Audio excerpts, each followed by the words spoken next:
Hello all welcome to P K learnings. അപ്പോൾ നമ്മുടെ SCRT അടുത്തൊരു സെഷനിലേക്ക് നമ്മൾ കിടക്കുകയാണ്. നമ്മൾ ഓൾറെഡി ധാതുക്കളും വ്യവസായം എന്ന് പറയുന്ന ഒരു ടോപ്പിക് എടുത്തുകൊണ്ടിരിക്കുകയായിരുന്നു. അപ്പോൾ അതിൻ്റെ നെക്സ്റ്റ് പാർട്ടാണ് നമ്മൾ കിടക്കുന്നത്. നമ്മുടെ SCRT സീരീസിൻ്റെ എക്കണോമിക്സിൻ്റെ ലാസ്റ്റ് സീരീസാണ് ഈ പറയുന്ന ധാതുക്കളും വ്യവസായം എന്ന് പറയുന്നത്. അപ്പോൾ അതിൽ ഒരു 2 എപ്പിസോഡോട് കഴിയുമ്പോഴേക്കും നമ്മൾ ഓൾമോസ്റ്റ് എല്ലാ ടോപ്പിക്കുകളും SCRT എന്നുള്ള എല്ലാ ടോപ്പിക്കുകളും നമ്മൾ കവറാവും. അപ്പോൾ കറൻ്റ്ലി നമ്മൾ പോയിക്കൊണ്ടിരിക്കുന്ന സെഷൻസിൽ എന്തെങ്കിലും കാര്യങ്ങളൊക്കെ ഉണ്ടെങ്കിൽ നമ്മൾ എന്ത് ചെയ്യുക, ഫോളോ അപ്പ് ചെയ്യുക. ധാതുക്കളും വ്യവസായത്തിന് മുന്നേ നമ്മൾ ഒരുപാട് വലിയ ടോപ്പിക്കുകളൊക്കെ കവർ ചെയ്തിരുന്നു സാമ്പത്തിക ശാസ്ത്രമായിട്ട് ബന്ധപ്പെട്ട്. നമ്മളിന്ന് ധാതുക്കളും വ്യവസായം പാർട്ട് 2ലേക്ക് കടക്കുകയാണ്. അപ്പോൾ ഇത് നമ്മൾ സ്റ്റാർട്ട് ചെയ്യുന്നത് ഇരുമ്പിൻ്റെ അംശമില്ലാത്ത ലോഹങ്ങളിലൂടെയാണ്. അപ്പോൾ നമ്മൾ ഇരുമ്പിൻ്റെ അംശമുള്ള ലോഹങ്ങളെ തന്നെ നമ്മൾ പലതായിട്ട് തിരിച്ചിരുന്നു. അപ്പോൾ ഓരോ മിനറൽസിനെയും ക്ലാസിഫൈ ചെയ്തിരുന്നു. അതിനകത്ത് തന്നെ ഇരുമ്പിൻ്റെ അംശമുള്ളതും ഇല്ലാത്തതൊക്കെ ആയിട്ട് പല ക്ലാസിഫിക്കേഷൻസ് നമ്മൾ ആദ്യം ഒന്ന് ഡിസ്കസ് ചെയ്തിരുന്നു. എന്നിട്ട് അതിൻ്റെ ഫസ്റ്റ് സെക്ഷൻ നമ്മളൊന്ന് കവർ ചെയ്തു. ഇന്ന് അതിൻ്റെ ഒരു സെക്കൻഡ് സെക്ഷൻ എവിടെയാണ്, ഇരുമ്പിൻ്റെ അംശമില്ലാത്ത ലോഹങ്ങളിലൂടെ നമ്മൾ കടന്നു പോകണം. നോൺ ഫെറസ് ആയിട്ടുള്ള മെറ്റൽസ് ആണ് പ്രധാനമായിട്ട് ഉദ്ദേശിക്കുന്നത്. ഇരുമ്പിൻ്റെ അംശം എന്ന് പറഞ്ഞാൽ നോൺ ഫെറസ് മെറ്റൽസ് എന്നാണ് നമ്മൾ പ്രധാനമായിട്ടും ഉദ്ദേശിക്കുന്നത്. അപ്പോൾ അതിൽ പ്രധാനമായിട്ടുള്ള ഒന്നാണ് ബോക്സൈറ്റ് എന്ന് പറയുന്നത്. പ്രധാനപ്പെട്ട ഒരു മിനറലാണ് ഈ ബോക്സൈറ്റ് എന്ന് പറയുന്നത്. കാരണം എന്താണ്, ഒരുപാട് കാര്യങ്ങൾ, അതായത് ലോകത്തിൻ്റെ വർക്കിങ്ങിൽ ഇപ്പോഴത്തെ കൺസ്ട്രക്ഷൻ ആക്ടിവിറ്റീസിലൊക്കെ നോക്കുകയാണെങ്കിൽ ഏറ്റവും കൂടുതൽ നമ്മൾ ഉപയോഗിക്കുന്ന ഒരു സാധനമാണ് എന്ത്, അലൂമിനിയം എന്ന് പറയുന്നത്. ഈ അലൂമിനിയത്തിൻ്റെ അയിരാണ് എന്ത്, ബോക്സൈറ്റ് എന്ന്. അലൂമിനിയത്തിൻ്റെ മേജർ ആയിട്ടുള്ള ഒരു അയിരാണ് എന്ത്, ബോക്സൈറ്റ് നമ്മൾ പറയുന്നത്. തൃതീയ ഭൂവിജ്ഞാനീയ കാലഘട്ടത്തിൽ രൂപം കൊണ്ട നിക്ഷേപങ്ങളിലാണ് ബോക്സൈറ്റ് മുഖ്യമായിട്ടും കാണപ്പെടുന്നത്. തൃതീയ ഭൂവിജ്ഞാനീയ കാലഘട്ടം, ടേർഷറി പീരീഡാണ് ഉദ്ദേശിക്കുന്നത്, ടേർഷറി പീരീഡ്. അപ്പോൾ ഈ ടേർഷറി പീരീഡ് എന്ന് പറഞ്ഞാൽ എന്താണ്, ടേർഷറി പീരീഡ് എന്ന് പറഞ്ഞാൽ ദിനോസേഴ്സിൻ്റെ കാലഘട്ടത്തിനൊക്കെ മുന്നേ ഉള്ള ഒരു ടൈം പീരീഡാണ്. ഏകദേശം ഒരു 6 കോടി വർഷങ്ങളൊക്കെ മുന്നേ ഉള്ള ഒരു ടൈം പീരീഡ് ഉദ്ദേശിക്കുന്നത്. അപ്പോൾ ഒരു 6 കോടി to 2 കോടി വരെയുള്ള ആ ഒരു ടൈം പീരീഡിന് ഇടയ്ക്കുള്ള ഒരു ടൈം പീരീഡാണ് ഈ തൃതീയ ഭൂവിജ്ഞാനീയ കാലഘട്ടം എന്ന് പറയുന്നത്. അപ്പോൾ ആ ഒരു കാലഘട്ടങ്ങളിൽ പ്രധാനമായിട്ട് അവിടെ സംഭവിച്ചൊരു സംഭവ വികാസം എന്ന് പറയുന്നത് നമ്മുടെ ഏഷ്യൻ ഭൂഖണ്ഡത്തിലേക്ക്, അന്നുണ്ടായിരുന്ന എക്സിസ്റ്റിംഗ് ഏരിയയിലേക്ക് ആര് വന്നു ചേർന്നു, നമ്മുടെ ഇന്ത്യൻ സബ് കോണ്ടിനെൻ്റ് അല്ലെങ്കിൽ ഇന്ന് നമ്മൾ കാണുന്ന ആ ഒരു പീരീഡിലേക്ക് എന്ത് ചെയ്തു, ആ ഒരു പ്ലേറ്റ്സ് തമ്മിൽ കൊളൈഡ് ചെയ്യുന്ന ഒരു ടൈം പീരീഡാണ്. ഈ ഹിമാലയം ഒക്കെ ഉണ്ടാകുന്ന ഒരു ടൈം പീരീഡ് ഉദ്ദേശിക്കുന്നത്. ആ ഒരു ടൈം പീരീഡിനെയാണ് നമ്മൾ ഈ തൃതീയ ഭൂവിജ്ഞാനീയ കാലഘട്ടം എന്ന് പ്രധാനമായിട്ടും പറയുന്നത്. അപ്പോൾ ആ ഒരു ടൈം പീരീഡിലാണ് ഇവിടെ എന്ത് ഫോം ചെയ്യുന്നത്, ഈ ബോക്സൈറ്റിൻ്റെ അയിരുകൾ പ്രധാനമായിട്ടും ഫോം ചെയ്ത് തുടങ്ങുന്നത്. ഉപദ്വീപീയ ഇന്ത്യയിലെ പീഠപ്രദേശങ്ങളിലും മലനിരകളിലും തീരദേശങ്ങളിലുള്ള ലാറ്ററൈറ്റ് ശിലകളിലാണ് പ്രധാനമായിട്ടും ഇത് പ്രധാനമായിട്ടും കാണപ്പെടുന്നത്. എവിടെയാണ്, പെനിൻസുലാർ ഇന്ത്യയിലാണ്. നമ്മൾ പറഞ്ഞു ഓൾറെഡി, നമ്മൾ ക്ലാസിഫൈ ചെയ്ത സമയത്ത് ഈ ഹിമാലയൻ പ്ലേറ്റോ എന്നൊക്കെ പറഞ്ഞാൽ, നമ്മൾ പ്ലേറ്റോ റീജൻസ് ഒക്കെ പറയുമ്പോൾ ഹിമാലയൻ റീജൻസ് ഒക്കെ പറയാറുണ്ട്. ഹിമാലയം എന്ന് പറയുന്നത് കൂട്ടിയിടിച്ചതിന് ശേഷമാണ് ആ പ്ലേറ്റ് ഉണ്ടാകുന്നത്. ആ പ്ലേറ്റിൻ്റെ കൺവേർട്ട് ചെയ്തതിന് ശേഷം പിന്നീട് ഉണ്ടാകുന്ന കുറച്ചും കൂടെ യങ് ആണ്, ഫോൾഡ് മൗണ്ടൻസ് ആണ്, യങ് മൗണ്ടൻസ് ആണ്. ആ ഒരു മേഖലയിൽ അതുകൊണ്ട് തന്നെ എന്ത് കാണാൻ സാധ്യതയില്ല, ഒരുപാട് മിനറൽസ് ഒന്നും കാണാനുള്ള സാധ്യതയില്ല. എന്നാൽ സൗത്തിലേക്ക് വരികയാണെങ്കിൽ, പെനിൻസുലാർ റീജൻസിലേക്ക് വരികയാണെങ്കിൽ അത് സംവാട്ട് ഓൾഡ് ആണ്. അതായത് ഈ പറയുന്ന മാറ്റം, ഈ പറയുന്ന പ്ലേറ്റുകൾ തമ്മിൽ കൂട്ടിയിടിച്ചതിന് ശേഷം ഒരു പ്ലേറ്റ് ഉയർന്ന് പൊങ്ങി എന്ന് പറഞ്ഞു. അപ്പോൾ ഈ കയറി വന്ന പ്ലേറ്റിന് വലിയ കാര്യമായിട്ട് മാറ്റങ്ങൾ സംഭവിച്ചിട്ടില്ല. അപ്പോൾ അതൊരു പഴയ എക്സിസ്റ്റിംഗ് ഫോമിൽ തന്നെ നിൽക്കുന്നത്. അതുകൊണ്ട് തന്നെ ഈ ഏരിയയിലാണ്, അല്ലെങ്കിൽ പെനിൻസുലാർ ഏരിയയിലാണ് പ്രധാനമായിട്ടും നമ്മുടെ ഈ പറഞ്ഞ ഡിപ്പോസിറ്റ്സ് എല്ലാം പ്രധാനമായിട്ടും കാണപ്പെടുന്നത്. അപ്പോൾ അങ്ങനെ നോക്കുമ്പോൾ ഉപദ്വീപീയ പീഠഭൂമിയിലെ അല്ലെങ്കിൽ ഉപദ്വീപീയ ഇന്ത്യയിലെ പീഠപ്രദേശങ്ങളിൽ ഇപ്പോൾ ഡെക്കാൻ പ്ലേറ്റോ പോലത്തെ പ്ലേറ്റോ റീജൻസ് ഉണ്ട്, മലനിരകളിലും ഈസ്റ്റേൺ വെസ്റ്റേൺ ഗഡ്സ് റീജൻസ് ഉണ്ട്, തീരദേശങ്ങളുണ്ട്, ഈസ്റ്റ് വെസ്റ്റ് കോസ്റ്റുകളുണ്ട്. ഈ ഏരിയയിലുള്ള ലാറ്ററൈറ്റ് ശിലകളിലാണ് പ്രധാനമായിട്ടും ഈ ബോക്സൈറ്റിൻ്റെ അയിരുകൾ കാണപ്പെടുന്നത്. ഇതാണ് അതിൻ്റെ ഒരു ഫോം എന്ന് പറയുന്നത്, റോ ഫോം. നമ്മൾ എടുക്കുമ്പോൾ ഉണ്ടാകുന്ന ഒരു റോ ഫോം. റെഡ് കളർ കാണുമ്പോൾ മനസ്സിലാവും നിങ്ങൾക്ക്, ഒരു ലാറ്ററൈറ്റിൻ്റെ ഒരു കണക്ഷൻ നമുക്ക് ഇതിനകത്ത് നിന്ന് കാണാൻ പറ്റുന്നുണ്ട്. ഇനി ഒഡീഷയാണ് ഏറ്റവും വലിയ ബോക്സൈറ്റ് ഉൽപ്പാദക സംസ്ഥാനം. അപ്പോൾ നമ്മൾ ഓൾറെഡി ഡിസ്കസ് ചെയ്തൊരു ഏരിയ ആണ്. നമ്മൾ മിനറൽസ് ഒക്കെ ചോദിക്കുമ്പോൾ എപ്പോഴും നമുക്ക് കണക്ട് ചെയ്യാൻ പറ്റുന്ന ഒരു സ്ഥലമാണ് എന്ത്, നമ്മൾ ഓൾറെഡി പറഞ്ഞിരുന്നു, ഒഡീഷ, ജാർഖണ്ഡ്, ഛത്തീസ്ഗഡ്, ഈ ഒരു പ്രദേശം പ്രധാനമായിട്ടും എന്ത് കാണപ്പെടുന്നുണ്ട്, ഛോട്ടാ നാഗ്പൂർ പ്രദേശം എന്ന് പ്രധാനമായിട്ട് അറിയപ്പെടുന്നത്. വെസ്റ്റ് ബംഗാൾ റീജൻസ് ഒക്കെ ഉൾപ്പെടെ ഈ ഒരു ഏരിയയുടെ ഒരു ചെറിയ പോർഷനാണ് എന്തായിട്ട് അറിയപ്പെടുന്നത്. അപ്പോൾ ആ ഒരു പ്രദേശത്തെ മാത്രം നോക്കിയാൽ ഏറ്റവും കൂടുതൽ, ഇപ്പോൾ നമുക്ക് പെട്ടെന്ന് ചോദ്യങ്ങൾ വരുന്ന സമയത്ത് ആൻസർ കിട്ടുന്നില്ല, അല്ലെങ്കിൽ കൺഫ്യൂസ്ഡ് ആവുകയാണെങ്കിൽ, എന്നാൽ ഏതെങ്കിലും പറഞ്ഞാൽ കുത്താനുള്ള, അല്ലെങ്കിൽ ഏതെങ്കിലും ഒരു ഓപ്ഷനിൽ കുത്താനുള്ള ഒരു ഇതിലാണ് നമ്മൾ നിൽക്കുന്നതെങ്കിൽ എപ്പോഴും നമുക്ക് ഫസ്റ്റ് ആയിട്ട് അറിയില്ലെങ്കിൽ സ്വീകരിക്കേണ്ടത് ഈ ഒരു ഛോട്ടാ നാഗ്പൂർ പ്ലേറ്റോയിൽ വരുന്ന സംസ്ഥാനങ്ങളെയാണ്. അത് ഒഡീഷയോ, പ്രധാനമായിട്ട് മിനറൽസിൻ്റെ ഒക്കെ എല്ലാം മേജർ ഉൽപ്പാദകർ ചോദിച്ചു കഴിഞ്ഞാൽ അതിലത്ത് ഒഡീഷ, ഛത്തീസ്ഗഡ്, ജാർഖണ്ഡ് ഒക്കെ തന്നെ ആയിരിക്കും വരിക. അപ്പോൾ ആ ഒരു കണക്ഷനിൽ ഓർത്ത് വയ്ക്കുക. അപ്പോൾ ബോക്സൈറ്റിൻ്റെ കാര്യം നോക്കിയാൽ അതിൽ ഒഡീഷ ആയിരിക്കും ഉണ്ടാവുക. കലഹന്തി, സംബാൽപൂർ എന്നിവിടങ്ങളിലാണ് പ്രധാനമായിട്ടും എന്തുണ്ടാവുന്നത്, ഈ ഒഡീഷയിൽ പറഞ്ഞ പ്രദേശങ്ങളിൽ ബോക്സൈറ്റ് ഉൽപ്പാദിപ്പിക്കുന്നത്. ബൊലാംഗീർ, കെരാപ്പൂട്ട് എന്നിവിടങ്ങളിലാണ് ഉൽപ്പാദനം വർദ്ധിച്ചുകൊണ്ടിരിക്കുന്ന മറ്റ് 2 പ്രദേശങ്ങൾ എന്ന് പറയുന്നത്. അപ്പോൾ ജാർഖണ്ഡിലെ പാറ്റ്ലാൻഡുകളിൽ സമ്പന്നമായ ബോക്സൈറ്റ് നിക്ഷേപമുണ്ട്. അപ്പോൾ ആദ്യം നമ്മൾ ചിന്തിക്കേണ്ടത് പാറ്റ്ലാൻഡുകൾ എന്ന് പറഞ്ഞാൽ എന്താണെന്നാണ്. അപ്പോൾ അത് നമ്മളായിട്ട് പീഠഭൂമി കൺസിഡർ ചെയ്യാണ്. ഒരു പീഠഭൂമി എന്ന് പറയുന്ന, അല്ലെങ്കിൽ പ്ലേറ്റോ എന്ന് പറയുന്ന റീജിയൻ കൺസിഡർ ചെയ്യാണ്. സാധാരണ പ്ലെയിൻ ആയിട്ട് കിടക്കുന്ന ഒരു ഏരിയ ഉണ്ടാവും, അവിടെ നിന്നും ഉയർന്നു നിൽക്കുന്ന ഒരു റീജിയൻസ് ഉണ്ടാവും. ആ റീജിയനാണ് നമ്മൾ എന്ത് പറയുക, പീഠഭൂമി എന്ന് പറയുന്നത് ജനറലി. അപ്പോൾ ഈ പീഠഭൂമിയെ കൺസിഡർ ചെയ്യുമ്പോൾ ചെറിയ പീഠഭൂമിയുടെ പ്രദേശങ്ങൾ എടുത്താൽ അതിന് മുകളിൽ ഫ്ലാറ്റ് ആയിട്ട് ഇരിക്കുകയാണെങ്കിൽ, ഫ്ലാറ്റ് ടോപ്ഡ് ആണെങ്കിൽ അതിന് നമ്മൾ വിളിക്കുന്ന പേരാണ് പാറ്റ്ലാൻഡ് എന്ന് വിളിക്കുന്നത്. അപ്പോൾ വലിയൊരു പീഠഭൂമി പ്രദേശം ഉണ്ടാവും, അതിനകത്ത് ഇങ്ങനെ സെപ്പറേറ്റ് ആയിട്ട് നിൽക്കുകയാണ്. ഇതുപോലെ ചെറിയ പല റീജൻസ് ആയിട്ട് ഇങ്ങനെ പൊങ്ങി നിൽക്കുകയാണെന്ന് വിചാരിക്കുക. അപ്പോൾ ഇത്തരം റീജൻസിലെ ഈ മുകൾ ഭാഗം ടേബിൾ ടോപ്പ് പോലെ തോന്നുകയാണ്, മേശ പോലെ തോന്നുകയാണ്. അപ്പോൾ അതിന് വേറൊരു ക്ലാസിഫിക്കേഷൻ ഉണ്ട്. അതുകൂടാതെ മുകൾ ഭാഗം അങ്ങനെ പ്ലെയിൻ ആയിട്ടിരിക്കുന്ന എന്നാൽ പീഠഭൂമിയുടെ ഭാഗമായ പീഠഭൂമി ഇരിക്കുന്ന അങ്ങനത്തെ സ്ഥലങ്ങളെയാണ് നമ്മൾ ജനറലി പാറ്റ് ലാൻഡ് എന്ന് പറയുന്നത്. അപ്പോൾ ഈ പാറ്റ് ലാൻഡുകൾ പ്രധാനമായിട്ട് ജാർഖണ്ഡ് പ്രദേശങ്ങളിൽ കാണുന്നുണ്ട്. അപ്പോൾ അത്തരം സ്ഥലങ്ങളിൽ പ്രധാനമായിട്ട് ഈ ബോക്സൈറ്റ് നിക്ഷേപങ്ങൾ കാണുന്നുണ്ട്. അപ്പോൾ അതിൻ്റെ ഫോർമേഷനെ പറ്റിയിട്ടൊക്കെ നിങ്ങൾ ജോഗ്രഫിയിൽ പഠിച്ചിട്ടുണ്ടാവും. ഒരു ജോഗ്രഫി ആയിട്ട് ഓവർലാപ്പ് ചെയ്യുന്ന ഒരു ടോപ്പിക്കാണ് നമ്മൾ പറഞ്ഞിരുന്നത്. ഇതേ ടോപ്പിക് ഇതേ കണ്ടന്റ് തന്നെ എന്തിൽ വരുന്നുണ്ട്, ജോഗ്രഫിയിലും വരുന്നതെന്നുള്ള കാര്യം ഓർത്തിരിക്കുക. ഇന്നത് കൂടാതെ ഗുജറാത്ത്, ഛത്തീസ്ഗഡ്, മധ്യപ്രദേശ്, മഹാരാഷ്ട്ര എന്നിവിടങ്ങളിലും പ്രധാനപ്പെട്ട ഉൽപ്പാദന സംസ്ഥാനങ്ങളായിട്ട് മാറുന്നു. ഇതിൽ ബോക്സൈറ്റ് ഉൽപ്പാദനത്തിൽ ഗുജറാത്തിൽ പ്രധാനമായിട്ടും നമ്മൾ കണ്ടുവരുന്നത് ഭാവ്നഗർ, ജാംനഗർ എന്നീ സ്ഥലങ്ങളിലാണ്.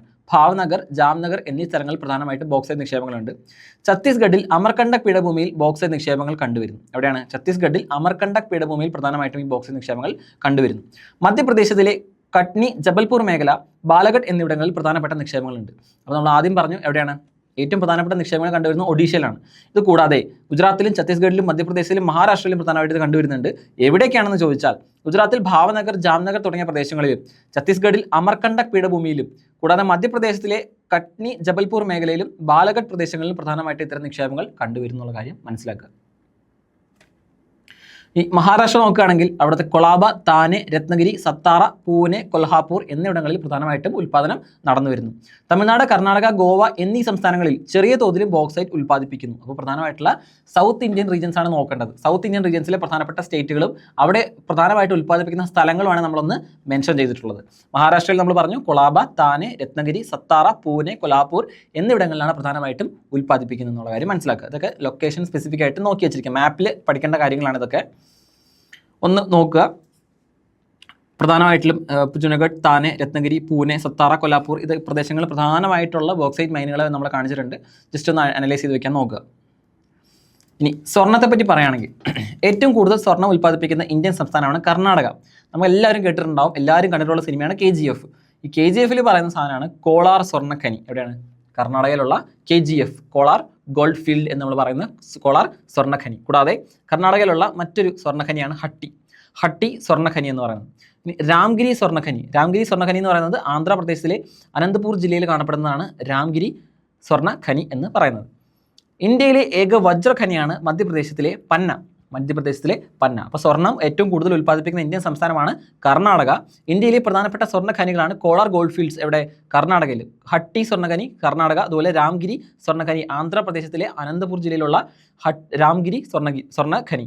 കൂടാതെ ഇന്ത്യയിൽ ആകെ ഒരൊറ്റ വജ്രഖനിയുള്ളൂ, അതെവിടെയാണ്? മധ്യപ്രദേശിലെ പന്നയാണ്. ഇതാണ് നമ്മൾ പ്രധാനപ്പെട്ട KGF എന്ന് പറയുന്ന പ്രദേശം. ഇത് രാംഗിരി പ്രദേശമാണ്. ഹട്ടിയിലുള്ള ഒരു മൈൻ ഏരിയ ആണ് നമ്മളിവിടെ കാണിച്ചിരിക്കുന്നത്. അടുത്തായിട്ട് സിൽവർ അല്ലെങ്കിൽ വെള്ളി. ഇന്ത്യയിലെ പ്രധാന വെള്ളി ഉൽപ്പാദക സംസ്ഥാനങ്ങളാണ് രാജസ്ഥാൻ, ജാർഖണ്ഡ്, കർണാടക, ആന്ധ്ര എന്നീ തുടങ്ങിയ സംസ്ഥാനങ്ങൾ. ഇതെല്ലാം സൗത്തിലേക്കാണ് കുറച്ചുകൂടെ ലീനായിട്ട് കിടക്കുന്നത്. ഇത് കർണാടക, ആന്ധ്ര പ്രദേശങ്ങൾ, ജാർഖണ്ഡ് ഒരു മിഡ് ലെവലിൽ കിടക്കുകയാണ്. പിന്നെ വെസ്റ്റിലേക്ക് നോക്കിയാൽ രാജസ്ഥാനുണ്ട്. രാജസ്ഥാൻ, ജാർഖണ്ഡ്, കർണാടക, ആന്ധ്ര പ്രദേശങ്ങളിലാണ് പ്രധാനമായിട്ടും വെള്ളി ഉൽപ്പാദനം നടക്കുന്നത്. ഏറ്റവും കൂടുതൽ വെള്ളി ഉൽപ്പാദിപ്പിക്കുന്ന സംസ്ഥാനമാണ് രാജസ്ഥാൻ എന്ന് പറയുന്നത്. ഏറ്റവും കൂടുതൽ വെള്ളി ഉൽപ്പാദിപ്പിക്കുന്നത് സ്വർണ്ണമാണെങ്കിൽ എവിടെയായിരുന്നു? ഏറ്റവും കൂടുതൽ കർണാടകയിലായിരുന്നു. വെള്ളിയാണെങ്കിൽ ഏറ്റവും കൂടുതലുള്ളത് രാജസ്ഥാനിലാണ്. വെള്ളി ഏറ്റവും കൂടുതൽ ഉൽപ്പാദിപ്പിക്കുന്ന രാജസ്ഥാനിലെ ഖനിയാണ് പ്രശസ്തമായ ഉദയ്പൂരിലെ സവാർ ഖനിയാണ് വെള്ളി ഏറ്റവും കൂടുതൽ ഉൽപ്പാദിപ്പിക്കുന്ന സ്ഥലം. ഒരു പർട്ടിക്കുലർ സ്ഥലം ചോദിച്ചാൽ ഏറ്റവും കൂടുതൽ ഉൽപ്പാദിപ്പിക്കുന്ന സംസ്ഥാനം ചോദിച്ചാൽ രാജസ്ഥാനാണ്. രാജസ്ഥാനിൽ ഏറ്റവും കൂടുതൽ ഉൽപ്പാദിപ്പിക്കുന്നത് എവിടെയാണെന്ന് ചോദിച്ചാൽ ഉദയ്പൂരിലെ സവാർ ഖനിയാണ്. വെള്ളി പ്രധാനമായും ഉപയോഗിക്കുന്നത് ആഭരണ നിർമ്മാണങ്ങൾക്കും ഇലക്ട്രോപ്ലേറ്റിങ്ങിനും ഫോട്ടോഗ്രാഫിക്കും ഒക്കെയാണ്. ഈ പറഞ്ഞ സ്ഥലങ്ങളിലൊക്കെ ഇതിന് ആപ്ലിക്കേഷൻ ഉണ്ടെന്ന് മനസ്സിലാക്കുക. ആഭരണ നിർമ്മാണം, ഇലക്ട്രോപ്ലേറ്റിംഗ്, ഫോട്ടോഗ്രാഫി തുടങ്ങിയ ഏരിയയിലാണ് പ്രധാനമായിട്ടും ഇത് ഉൽപ്പാദിപ്പിക്കുന്നത്.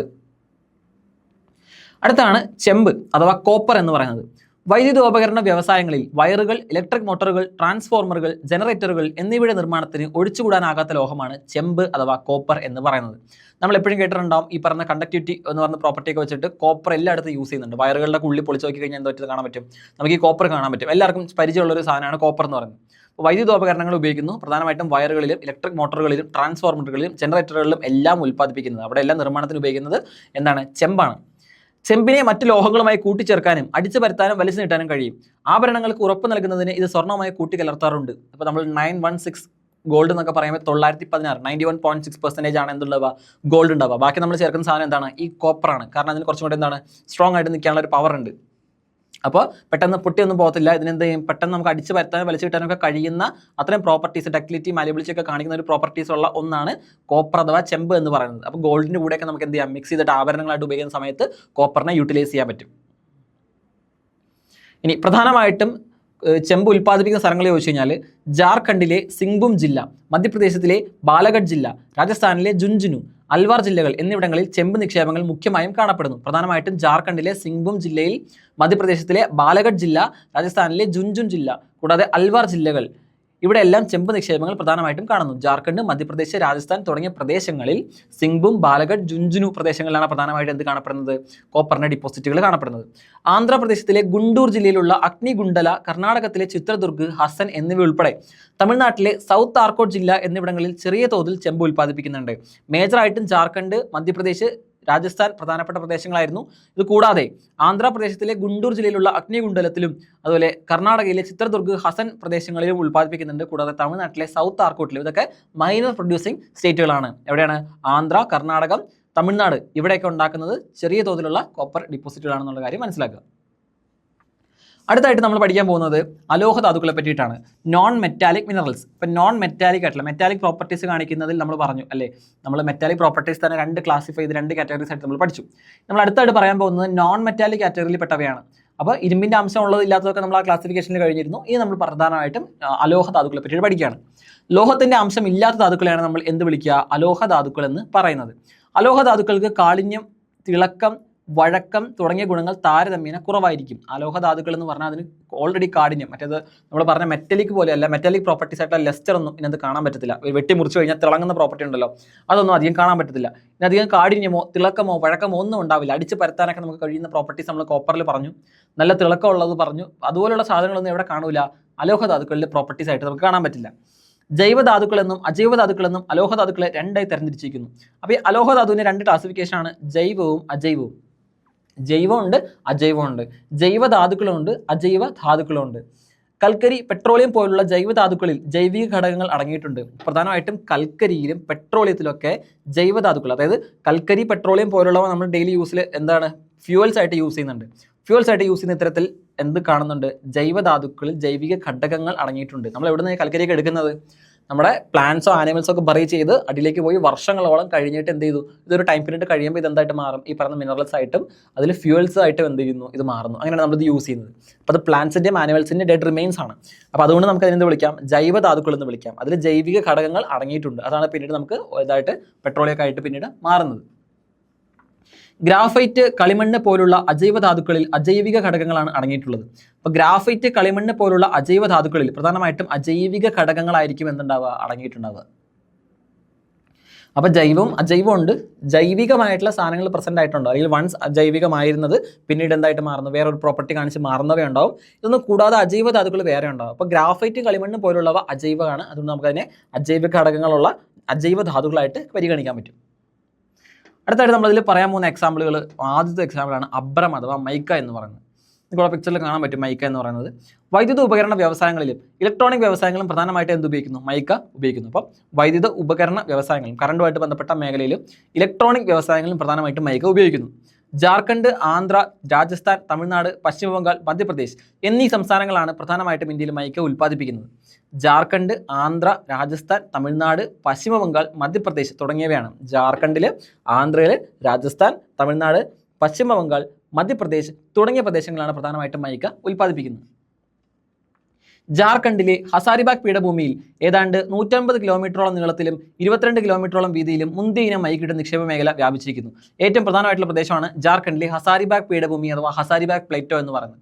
ഹസാരിബാഗ് പ്ലേറ്റോയിൽ ഏകദേശം 150 കിലോമീറ്റർ നീളത്തിലും 22 കിലോമീറ്റർ വീതിയിലും മുന്തിയ ഇനം മൈക്കയുടെ നിക്ഷേപം നമ്മൾ കണ്ടെത്തിയിട്ടുണ്ട്. അപ്പോൾ അവിടെ ഏതാണ്, ജാർഖണ്ഡിലെ ഹസാരിബാഗ് പ്ലേറ്റോയിലാണ്, ഹസാരിബാഗ് പീഠഭൂമിയിലാണ് 150/22 കിലോമീറ്റർ വീതിയിലും നീളത്തിലും പ്രധാനമായിട്ടും മൈക്കയുടെ നിക്ഷേപം നമ്മൾ കണ്ടെത്തിയിരിക്കുന്നത്.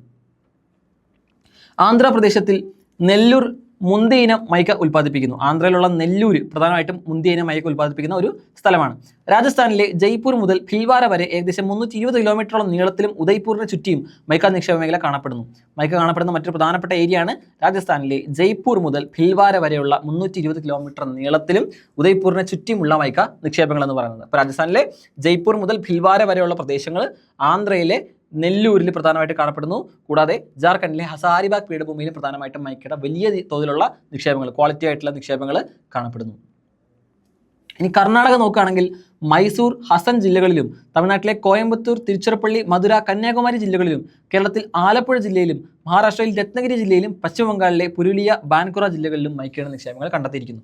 അപ്പോൾ കേരളത്തിലെ വെച്ച് നോക്കുകയാണെങ്കിൽ ആലപ്പുഴ ജില്ലയിൽ ചെറിയ തോതിൽ മൈക്കയുടെ നിക്ഷേപം കണ്ടെത്തിയിട്ടുണ്ട്. ഇത് കൂടാതെ ചെറിയ തോതിൽ കണ്ടെത്തിയിരുന്ന മറ്റ് പല സ്ഥലങ്ങളാണ്. സൗത്ത് ഇന്ത്യ നോക്കുകയാണെങ്കിൽ കർണാടകയിലെ മൈസൂർ, ഹസൻ ജില്ലകളിലും തമിഴ്നാട്ടിലെ കോയമ്പത്തൂർ, തിരുച്ചിറപ്പള്ളി, മധുര, കന്യാകുമാരി ജില്ലകളിലും കൂടാതെ മഹാരാഷ്ട്രയിലെ രത്നഗിരി ജില്ലയിലും പശ്ചിമ ബംഗാൾ, പുരുലിയ, ബാൻകുറ ജില്ലകളിലും നമ്മൾ എന്ത് കണ്ടെത്തിയിട്ടുണ്ട്?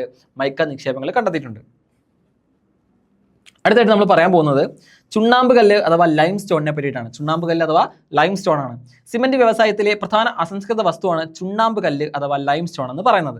രാജസ്ഥാൻ, മധ്യപ്രദേശ്, ആന്ധ്ര, ഛത്തീസ്ഗഡ്, കർണാടക എന്നീ സംസ്ഥാനങ്ങളാണ് പ്രധാനമായിട്ടും ചുണ്ണാമ്പ് കല്ല് ഉൽപ്പാദനത്തിൽ മുന്നിൽ നിൽക്കുന്നത്.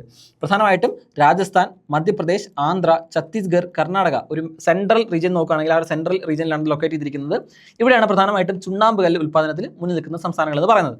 ഏറ്റവും കൂടുതൽ ചുണ്ണാമ്പ് ഉൽപ്പാദിപ്പിക്കുന്ന സംസ്ഥാനം ചോദിച്ചു കഴിഞ്ഞാൽ അത് രാജസ്ഥാനാണ്. ഏറ്റവും കൂടുതൽ ചുണ്ണാമ്പ് കല്ല് ഉൽപ്പാദിപ്പിക്കുന്നത് രാജസ്ഥാനിലാണ്. ചുണ്ണാമ്പ് കല്ലിൽ 10% കൂടുതൽ മഗ്നീഷ്യം അടങ്ങിയിട്ടുള്ളതിന് നമ്മൾ വിളിക്കുന്ന പേരാണ് ഡോളമൈറ്റ്. ചുണ്ണാമ്പ് കല്ല് അതിൽ 10%-ലധികം മഗ്നീഷ്യം അടങ്ങിയിട്ടുണ്ടെങ്കിൽ നമ്മൾ അതിനെ വിളിക്കുന്നു ഡോളമൈറ്റ്.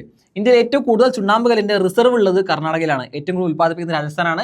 ഏറ്റവും കൂടുതൽ ചുണ്ണാമ്പ് കല്ലിന്റെ റിസർവ് ഉള്ളത് എവിടെയെന്ന് വെച്ച് കഴിഞ്ഞാൽ അത് കർണാടകയാണ്. തിരിഞ്ഞു പോരുത്. നമ്മൾ മുന്നേ പഠിച്ചെന്തായിരുന്നു? ഏറ്റവും കൂടുതൽ ചുണ്ണാമ്പ് കല്ല് ഉൽപ്പാദിപ്പിക്കുന്നത് ആരാണെന്ന് ചോദിച്ചാൽ രാജസ്ഥാനാണ്. ഏറ്റവും കൂടുതൽ റിസർവ് ഉള്ളത് എവിടെയെന്ന് ചോദിച്ചു കഴിഞ്ഞാൽ അത് കർണാടകയാണെന്നുള്ള കാര്യം മനസ്സിലാക്കുക. അപ്പോൾ ജസ്റ്റ് നോക്കുക, നമ്മൾ പറഞ്ഞ കാര്യങ്ങളൊക്കെ ഒന്ന് ടേബിളായിട്ട് കൊടുത്തിട്ടുണ്ട്. ഗോൾഡ് ആണെങ്കിൽ പ്രധാനമായിട്ട് ആഭരണ നിർമ്മാണത്തിൽ ഉപയോഗിക്കുന്നു. കർണാടകമാണ് പ്രധാനപ്പെട്ട ഉൽപ്പാദന കേന്ദ്രം എന്ന് പറയുന്നത്. നമ്മൾ പറഞ്ഞു ഭട്ടി കേന്ദ്രം പറഞ്ഞു. കൂടാതെ നമ്മളേത് പറഞ്ഞു? നമ്മുടെ KGF ഉണ്ടായിരുന്നു. വെള്ളി നോക്കുകയാണെങ്കിൽ ആഭരണ നിർമ്മാണത്തിനും ഇലക്ട്രോ പ്ലേറ്റിങ്ങിനും ഫോട്ടോഗ്രാഫിക്കും എല്ലാം നമുക്ക് ഉപയോഗിക്കാൻ പറ്റുന്ന ഒന്നാണ് സിൽവർ അഥവാ വെള്ളി. രാജസ്ഥാൻ, ജാർഖണ്ഡ്, കർണാടകം പ്രദേശങ്ങളിൽ പ്രധാനമായിട്ടും വെള്ളി ഉൽപ്പാദിക്കുന്നു. ഇനി ചെമ്പ് നോക്കുകയാണെങ്കിൽ വൈദ്യുതോപകരണ വ്യവസായങ്ങളിൽ ചാലകമായി ഉപയോഗിക്കുന്ന അല്ലെങ്കിൽ കണ്ടക്ടറായിട്ട് ഉപയോഗിക്കുന്നവയാണ് എന്തെന്ന് പറയുന്നത്? ചെമ്പ് അഥവാ കോപ്പർ എന്ന് പറയുന്നത്. അത് ജാർഖണ്ഡ്, രാജസ്ഥാൻ, മധ്യപ്രദേശ് പ്രദേശങ്ങളിൽ പ്രധാനമായിട്ടും കണ്ടുവരുന്നു. ഇനി ബോക്സൈറ്റ് നോക്കുകയാണെങ്കിൽ അലൂമിനിയത്തിന്റെ അയിരാണ് ബോക്സൈറ്റ് എന്ന് പറയുന്നത്. വിമാനം, വൈദ്യുതോപകരണങ്ങൾ, ഗാർഹിക ഉപകരണങ്ങൾ തുടങ്ങിയവയ്ക്കായി ഉപയോഗിക്കുന്നതാണ് ബോക്സൈറ്റ് എന്ന് പറയുന്നത്. ജാർഖണ്ഡ്, ഛത്തീസ്ഗഡ്, മധ്യപ്രദേശ്, ഒഡീഷ എന്നിവിടങ്ങളിലാണ് പ്രധാനമായിട്ടും ഇത് കാണപ്പെടുന്നത്. ഇനി അവസാനമായിട്ട് നമ്മൾ പറഞ്ഞത് അഭ്രം അഥവാ മൈക്കയായിരുന്നു. വൈദ്യുതോപകരണ വ്യവസായങ്ങളിൽ ഇൻസുലേറ്ററായിട്ട് നമ്മൾ ഇത് ഉപയോഗിക്കാറുണ്ട്, അഭ്രം ഉപയോഗിക്കാറുണ്ട്. ആന്ധ്ര, രാജസ്ഥാൻ, ജാർഖണ്ഡ്, ബീഹാർ എന്നീ പ്രദേശങ്ങളിൽ പ്രധാനമായിട്ട് കണ്ടുവരുന്നു എന്ത്? അഭ്രം. അപ്പോൾ ഈ ടേബിൾ ഇങ്ങനെ തന്നെ എന്ത് ചെയ്യുക? ഒന്ന് വായിച്ച് ഓർത്തിരിക്കാനായിട്ട് മാപ്പ് ചെയ്യാനായിട്ട് ശ്രദ്ധിക്കുക.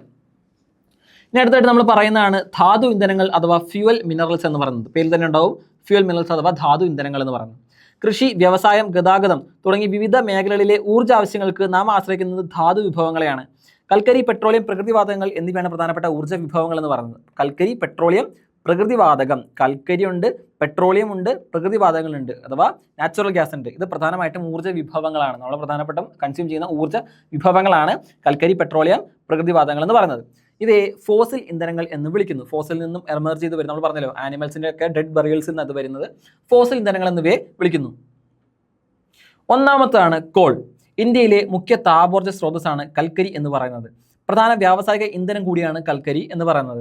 ബിറ്റുമിനസ് വിഭാഗത്തിൽപ്പെട്ട ഇടത്തരം നിലവാരത്തിലുള്ള കൽക്കരിയാണ് ഇന്ത്യയിൽ കൂടുതലായിട്ട് കാണപ്പെടുന്നത്. ഇന്ത്യയിൽ ഏറ്റവും കൂടുതൽ ഉപയോഗിക്കുന്നത് ബിറ്റുമിനസ് വിഭാഗത്തിൽപ്പെട്ട ഇടത്തരം നിലവാരത്തിലുള്ള കൽക്കരിയാണ്. പശ്ചിമ ബംഗാൾ, ജാർഖണ്ഡ്, ഒഡീഷ, ഛത്തീസ്ഗഡ് എന്നിവയാണ് പ്രധാനപ്പെട്ട ഉൽപ്പാദക സംസ്ഥാനങ്ങൾ. പ്രധാനമായിട്ടും കൽക്കരി ഇന്ത്യയിൽ ഉണ്ടാക്കുന്നത് എവിടെ നിന്നാണ്?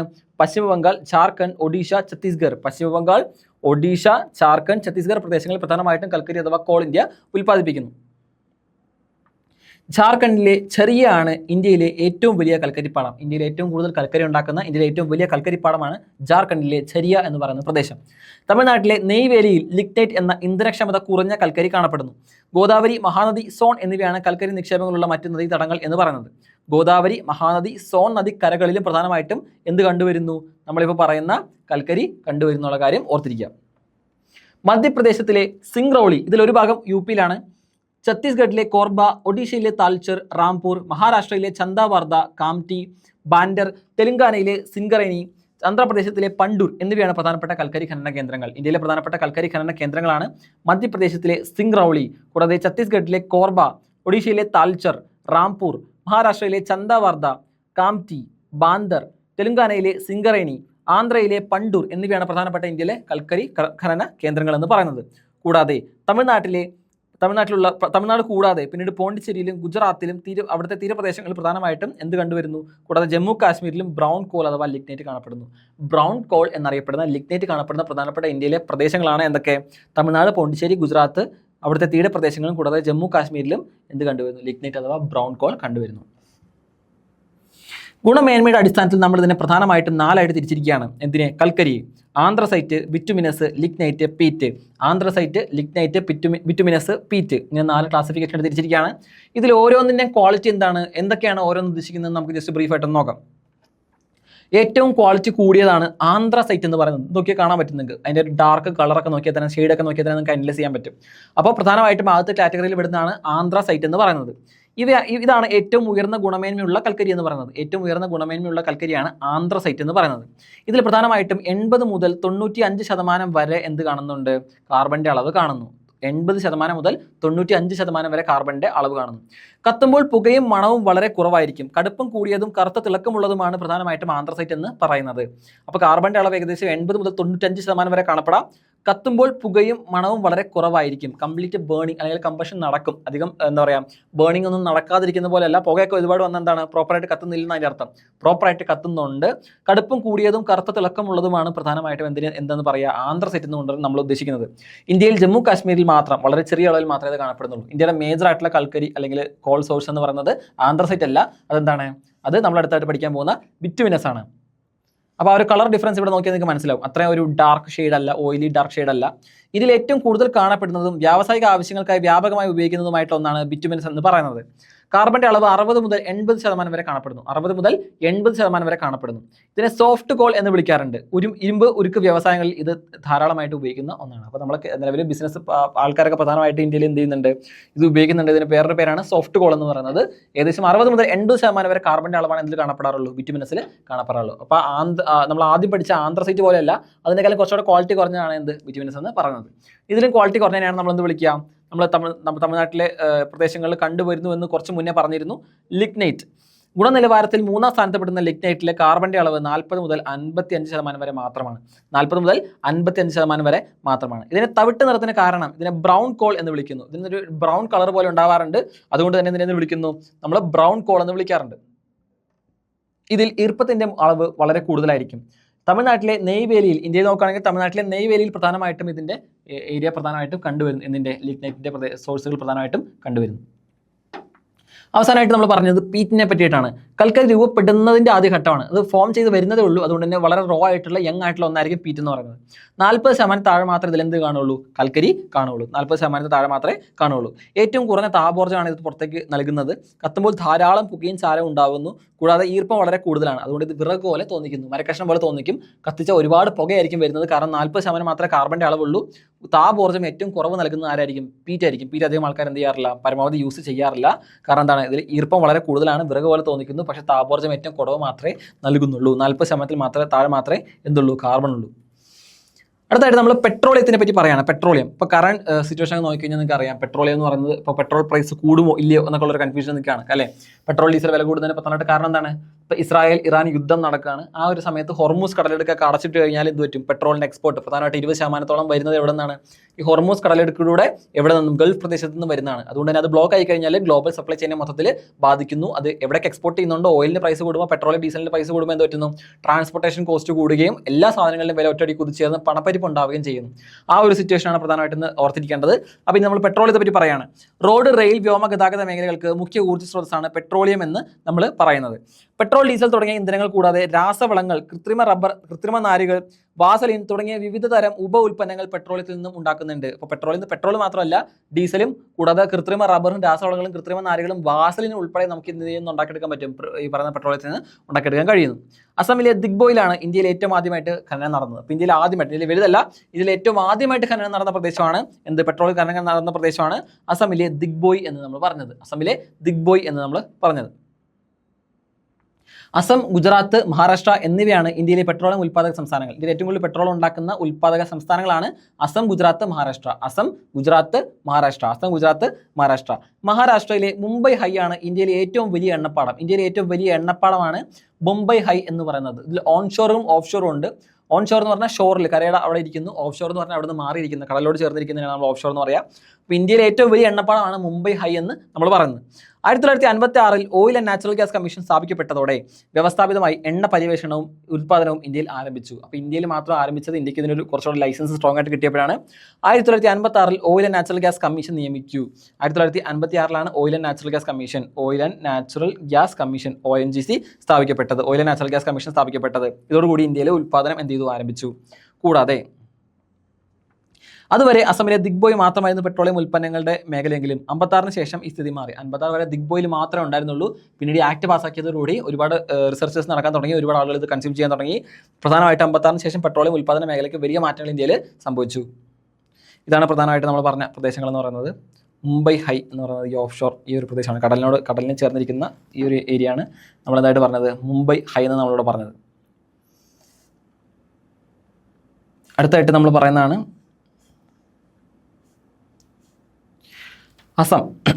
അസമിലെ ദിഗ്ബോയ്, നഹർകട്ടിയ, മൊറാൻ എന്നിവയാണ് പ്രധാനപ്പെട്ട എണ്ണ ഉൽപ്പാദക മേഖലകൾ. എണ്ണ ഉൽപ്പാദിപ്പിക്കുന്ന അസമിലെ പ്രധാനപ്പെട്ട പ്രദേശങ്ങളാണ് ദിഗ്ബോയ്, നഹർകട്ടിയ, മൊറാൻ എന്ന് പറയുന്നത്. ദിഗ്ബോയ്, നഹർകട്ടിയ, മൊറാൻ എന്ന് പറയുന്നത്. അങ്കലേശ്വർ, കലോൾ, മെഹസാന, നവാഗം, കൊസബ, ലെനച്ച് തുടങ്ങിയവയാണ് ഗുജറാത്തിലെ എണ്ണപ്പാടങ്ങൾ. അപ്പോൾ നമ്മൾ പറഞ്ഞു ഗുജറാത്തിലും മഹാരാഷ്ട്രയിലും കൂടാതെ അസമിലൊക്കെ പ്രധാനമായിട്ട് ഉൽപ്പാദനം നടക്കുന്നുണ്ട്.